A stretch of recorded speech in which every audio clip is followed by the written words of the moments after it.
हमें कैफ इतनी जल्दी क्यों पास करना चाहिए? क्यों पास करना चाहिए कैफ इतनी जल्दी? क्या होगा पास करने से? क्या कर लेंगे पास करके कैफ? एफटीएस जल्दी वाला मिल जाएगा, शादी जल्दी हो जाएगी, रिश्ते वाला आके पूछेंगे यार एफटीएस कौन सा तुम्हारा, ये नहीं। क्या होगा? हमें कैफ जल्दी क्यों पास करना चाहिए? कैफ ही है ना, पास कर लेंगे। सीए तो वैसे भी 10 15 20 30 सालों में होता जाके, एक सुन के आए थे। तो कैफ जल्दी क्यों पास करें? अच्छी फर्म मिल जाए। क्या ख्याल है आपका? कोई ख्याल नहीं आपका? देखें, कंपटीशन बढ़ गया। एक टाइम था जब सीए के अंदर बहुत कम बच्चे थे, तो इतना फर्क पड़ता नहीं था कौन कब पास कर रहा है। अब डिमांड भी ज़्यादा है, सप्लाई भी ज़्यादा होती चली जा रही है। अनफॉर्चुनेटली रियलिटी है। तो उस चीज़ को टेकअप करने के लिए, ख़त्म करने के लिए आपको as early as possible qualify करना है। आइडियली अगर आप 4 साल करके जाएं, ग्रुप ए के 4, ग्रुप बी के 4, तो आप 1 साल यानी कि 2 अटेम्प्ट्स के अंदर इन पेपर्स को पास कर सकते हैं बड़ी आसानी से। और मैक्सिमम अगर आप इसको प्रोलॉन्ग करने के मूड में हैं तो 1.5 साल, 2 साल। अगर आपका प्लान है कि सर वो जो आप अभी बात कर रहे थे ना 5 साल और 1 साल, तो वो एक अच्छी खबर आपके लिए फिर नहीं है। ये सुनने में लगता है लुक्रेटिव है कि 5 साल में क्या है, फिर 1 साल में 2 पेपर एक्स्ट्रा। आपको ये करना है कि as early as possible papers को पास करें। उससे जो फायदे होंगे ना वो ये कि एक तो आपको फर्म अच्छी मिल जाएगी। अगर आपने फर्म में आर्टिकल्स करने हैं अपॉर्चुनिटी मिल जाएगी। अगर आपने इंडस्ट्रियल आर्टिकल्स करने हैं अपॉर्चुनिटी वहाँ भी मिल जाएगी, क्योंकि हर कोई प्रेफर करता है यंग ब्लड को। आहिस्ता आहिस्ता लोगों ने मूव ऑन करना होता है। जो आज आर्टिकल्स कर रहे हैं, जो आपके सीनियर्स थे, वो फ्री होने वाले होंगे, उनकी जगह पे आप पहुंच जाएंगे। तो अच्छी बात यह है कि आप इसको एज अर्ली एज पॉसिबल ख़त्म करें ताकि डिफरेंट तरह के चेंजेस से बच सकें। भाई 25 की स्कीम आ गई, शायद 27 में न्यू स्कीम एक और आ जाए। ये हर 2 से 3 साल के बाद ना आई कैप स्कीम्स को रिवाइज करता रहता है। 21 की स्कीम, फिर 25 की स्कीम, हो सकता है 27 की स्कीम भी आ जाए, 29 की भी आ जाए। तो कितनी स्कीमों से परेशान होते रहेंगे? बस पास करो, निकले। फिर टैक्स और जो लॉज है ना वो फ्रीक्वेंटली चेंज होते रहते हैं। कंपनी लॉ हो गया, टैक्सेशन लॉज हो गया, ये हर साल के बाद बदलते रहते हैं।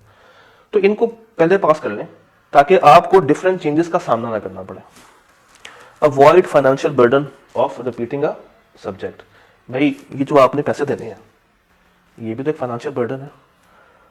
और मजे की बात है कि कॉलेज हो वो तो ये चाहेगा कि रेवेन्यू ज्यादा से ज्यादा है, मगर हम चाहेंगे कि आप अपने पेपर को एज अर्ली एज पॉसिबल पास करें ताकि एक दफा जब आपने फी पे कर दी है बार बार क्यों, उसी में करें effort. Financial support and stipend. ये स्टाइपेंड क्या होता है? आर्टिकलशिप में जो थोड़े से इतने से पैसे मिलते हैं ना, किलो भर जो पैसे मिलते हैं, उन्हें कहा जाता है स्टाइपेंड। बेसिकली यहाँ पे भी एक रॉन्ग कॉनोटेशन है, लोग इसको सैलरी समझ लेते हैं। ये सैलरी नहीं है, ये एक वजीफा है जो कि आपको दिया जाता है। हाँ, सॉर्ट ऑफ स्कॉलरशिप है जो कि आपको दिया जाता है कि आप फर्म या इंडस्ट्री आने जाने का खर्चा बर्दाश्त कर सके। इसका मतलब ये नहीं होता कि आप जो है वो ये आपकी सैलरी है, लोग इसको उससे मिक्स कर देते हैं। दिस इज जस्ट कि आपके ऊपर फाइनेंशियल बर्डन इतना ज्यादा ना आए, एक्सपेंसेस को आप मेजर कर सकें। और आपको पता है कुछ इलाकों में तो आई मीन आउटसाइड पाकिस्तान कुछ ऐसे फर्म्स भी हैं जो कि कहती हैं कि जनाब आप अगर हमसे सीख रहे हैं तो हम पैसे क्यों दें आपको? आप सीखने के लिए आए ना तो सीख लें। भाई कोई फ्री में सिखाएगा आपको? नहीं। हर बंदा सिखाने के क्या लेगा आपसे? पैसे। तो ये सिखा भी रहे हैं और पैसे भी दे रहे हैं। बेवकूफ़ लोग है ना, सिखाते भी हैं अच्छा, पैसे भी देते हैं। फिर इन्हीं से सीखे हुए लोग आगे जाकर डिफरेंट पोजीशंस पे होते हैं और तरक्की कर रहे होते हैं। तो वो जो एक टाइम पीरियड था ना कि जब आप इमेच्योर थे, पीआरसी में थे, अब आहिस्ता आहिस्ता अपने आप को मेच्योरिटी की तरफ लेकर आना है। Entering the professional phase of your life. PRC आसान था, हो गया, लेट्स सपोज हो गया, 4 तारीख आ गई, रिजल्ट आ गया, हो गया। Now it's the time to grow. असल सीए तो शुरू कैफ से होता है। पीआरसी का नाम क्या है? Pre requisite. कैफ में जाने के लिए जो आपको एटलीस्ट कुछ करके दिखाना है वो पीआरसी है। हाँ, वो करके दिखाना है। तो असल तो आपकी प्रोफेशनल लाइफ अब शुरू हुई है। And motivation of being passed. पता है जब एक दफा बच्चा इस राह पे चलता है ना कि वो पेपर पास कर रहा है तो अल्लाह की तरफ से एक उसको ऐसी विल मिलती है कि फिर सीफैब के पेपर्स भी वो फटाफट पास कर जाता है। और न्यू स्कीम सीफैब के ऊपर भी काफ़ी अच्छी इंप्लीकेशंस लेकर आ रही है। आर्टिकल्स के ऊपर भी उन्होंने काफ़ी ज़्यादा वर्किंग की है। 3 तरह के डिफरेंट रूट्स हैं। अभी वो टाइम नहीं है बताने का या स्टेज नहीं बताने की, वरना मैं उसके ऊपर भी बात करता। रेलेवेंट ऑडियंस उस तरह से नहीं है, मगर हिंट दे देता हूँ। 3 डिफरेंट साइकिल्स हैं। ICAP कहता है कि हम तुम्हें टाइम देंगे, तुम कम से कम गालिबन 2 साल है, 2 साल जितने मर्जी पेपर पास कर लो, उसके बाद आर्टिकल्स ज्वाइन कर लो, या पहले आर्टिकल्स कर लो उसके बाद पेपर पास कर लेना, ड्यूरिंग आर्टिकल्स पेपर हम तुम्हें अलाउ नहीं करेंगे, या जो भी चल रहा है मिक्स।